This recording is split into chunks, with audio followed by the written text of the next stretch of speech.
Welcome back to Carneades.org. Today we're going to be continuing our series, Dumbfounding Definitions, Dizzying Distinctions, and Diabolical Doctrines. In this series, we're looking at some of the terminology and jargon of philosophy. In this video, we're going to be doubling up for a 3-minute philosophy video talking about ethics versus morality. So, in philosophy, generally, there is not a distinction made between ethics and morality. Philosophers generally, not always, but generally, use these two terms interchangeably. Both of them mean what's good or bad, or talking about right and wrong. Since the people that study ethics, namely philosophers, don't make a distinction between these two terms, there's not a clear, really agreed upon distinction between this terminology. However, other people that don't study this specifically have made a distinction that I'm going to talk about a little bit here.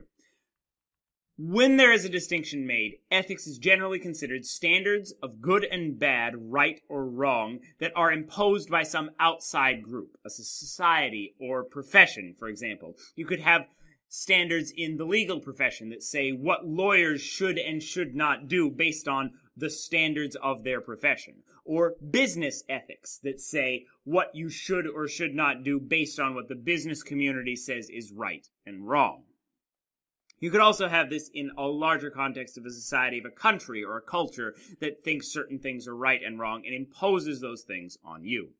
Morality, on the other hand, is one's own personal sense of right and wrong. It's not imposed by anyone. It's just what you think is good and bad personally. And these two can conflict. So one might live in a society that agrees on a certain code of conduct that you personally disagree with. You might, for example, think that free speech is always going to be right, but live somewhere that people think defaming religious icons, for example, is wrong.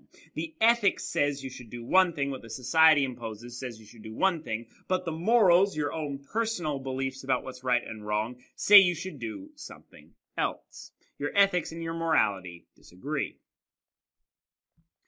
It is, however, important to note, as I said at the beginning, philosophers are generally talking about what is right or wrong, period, when they're using these terms. They're not talking about what a specific society says, that's something for a sociologist, or what a person thinks, that's something for a psychologist. They're talking about what is right or wrong, period. However, some philosophers do think that all we can say about good and bad is just what societies or groups say. Ethics, if you're using this distinction, is all that there is. This is sometimes called relativism. Others think that all we can say about right and wrong is what we personally feel. Morals, using this distinction. Emotivism is one name for that position. However, philosophers will rarely use these two terms, ethics and morals, to mean two different concepts. In philosophy, generally, they're going to be interchangeable. Watch this video and more here at Carneades.org, and stay skeptical, everybody.